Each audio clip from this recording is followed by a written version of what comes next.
Convention of States. All right. Now, I got a lot of mail on this. I'm going to explain it to you. Again, this is why you need pen and paper.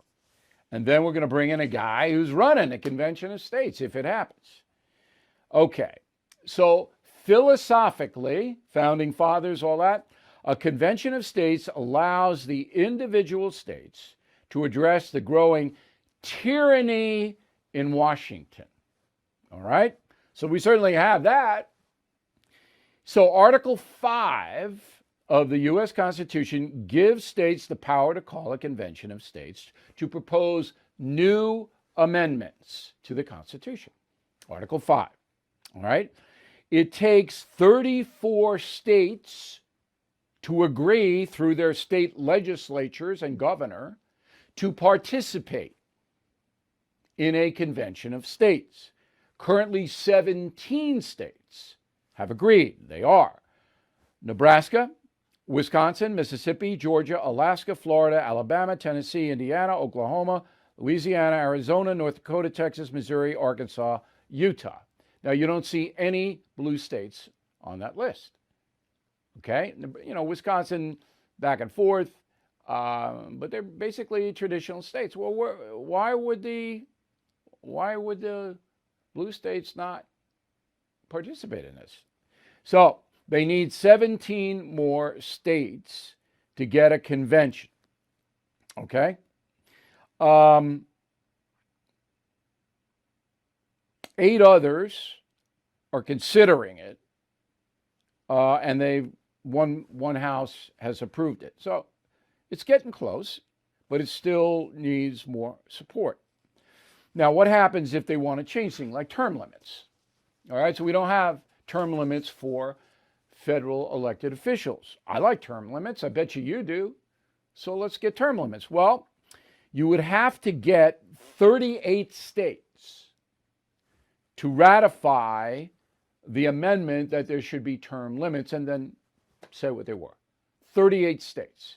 If 38 states did that, all right, then it becomes part of the Constitution. You would go around Congress and the president. 38 states said, no, we want it. Okay, we're going to certify we want it. Then it becomes law, which is the power of a convention of states. Joining us now from Austin, Texas, Mark Meckler. He is the president of the Convention of States. Very impressive. All right, so did I describe that accurately? Did I leave anything out that's important? No, you nailed it, Bill. That was perfect. Okay. So now you are working to convince 17 more states to sign on. How's that going? Yeah, it's going really well. In fact, I'll be leaving tonight for South Carolina. We'll be having a House hearing there. I expect that a Senate hearing. I expect we'll get that done. We've already passed in the House, so the Senate is next. From there, we'll go to West Virginia. We have supportive leadership in both houses in West Virginia. I expect we'll get that done in the next several weeks.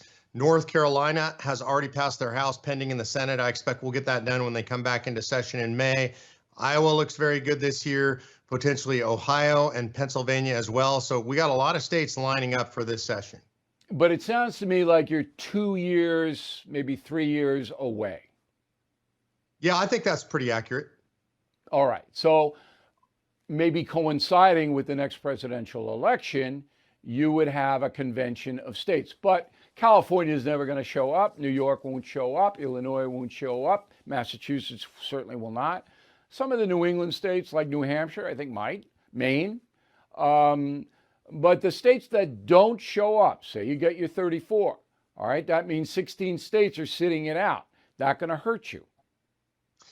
Well, I just want to correct something. I think you are correct that a lot of those states will not pass resolutions calling for a convention of states. But when the convention convenes, it's what's called a general convention. And I expect all of those states will show up, if nothing else, to try and throw sand into the gear. So I expect they'll all show up. Also would like to point out that in Massachusetts this last week, that resolution passed out of an overwhelmingly Democrat committee, a committee that was 14-3 Democrat to Republican. We got the votes, it passed out of committee, and it's now going to the floor. So I think we're going to start seeing some movement on the left towards this as well. That'd be interesting. All right, because you do need 38 states to pass whatever you propose for it to become part of the Constitution. Give me the top 3 things that a convention of states would want to get into the Constitution. Sure. So there are 3 subject matter areas here. One is fiscal restraints on the federal government. So that would include the most popular, a balanced budget amendment supported by about 85% of the American public polled the last 30 years. That could also include tax limitations and spending caps. Number 2 would be imposing term limits on federal officials. And it's important we use the term officials. It's not just Congress. That would also potentially apply to bureaucrats and staffers, what you and I now know as the deep state. And then finally would be what we call scope and jurisdiction restrictions on the federal government. And that would involve going back to something more like the enumerated powers, telling the federal government, no, you cannot be involved in education, you cannot be involved in healthcare. This is really the restraining element of the convention. And I would add just kind of a tasty tidbit for the end. We can restrain the federal government and tell them that they cannot add more seats to the United States Supreme Court. Don't eat avocado toast in 2022 before watching this video. See, breakfast literally means... Okay, that would be worthy, that's for sure. I don't think you're going to get the third one, where the federal government would be banished from giving block grants to education and police agencies. I don't think that's going to happen. But I do think you got a really good shot at a balanced budget amendment, which means that the government could not spend more than it takes in, all right? And term limits. Term limits, I think, is the strongest one. And then, but with the red states and the states that, you know, really don't like this progressive socialism, they're going to want the balanced budget amendment. And so I think you got a good shot at that. Would that be an accurate appraisal of where you are now? Yeah, I think that's very accurate, Bill. It's interesting. There are some other easy ones that aren't talked about a lot that I think can come into play. One would be something called a single subject amendment. The majority of states have this to prevent these 2,000-page monstrosity bills where legislators are forced to vote on good things, or they get bad things with the good things. It's really unclear. So a single subject amendment is one I would throw in there as well as an easy pass. I like that a lot, because that my legislation, Kate's Law, would have been passed. And that was Mitch McConnell killed that. He kept attaching it to bills he knew were going to die. If you had it straight up and down, it would have passed. All right, finally, when you get the convention of states, and I'm taking an optimistic view because I think it's a good thing, who goes? Who shows up from the states? Because this would take a long time.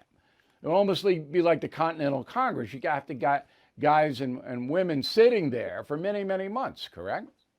Yeah, that's correct. And so this is one of the things I love most about the process is that it's very federalist in nature. In other words, the states will decide who goes on behalf of each state, and it's the state legislatures that choose their delegations. Each state gets one vote, but they can send as many delegates as they like. I imagine they'll send economists and political scientists, and Lord knows who California will send, but they will choose their delegations however the legislature sees fit and ultimately get one vote per one state. Okay, good. All right, keep us posted, Mr. Meckler. It's very kind of you to help us out tonight. We are interested in this story, and thanks for appearing with us. Thank you, Bill. Great to be here. Okay.